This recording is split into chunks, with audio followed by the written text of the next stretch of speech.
Артур,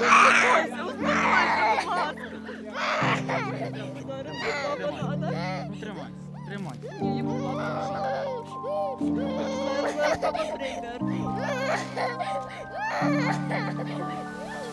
Артур, не можна бити, папа зараз.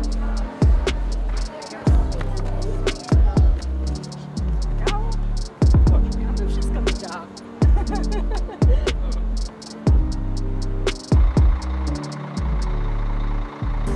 Just 2 days ago, we had a transport of 700 kids.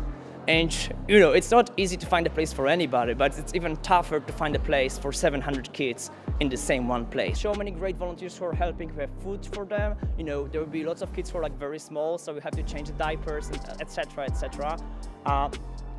Then they will go to the buses again, and then they will go off to Poland, another 20-hour journey. I know it's long. It's gonna take a while because there's lots of small kids, lots of breaks.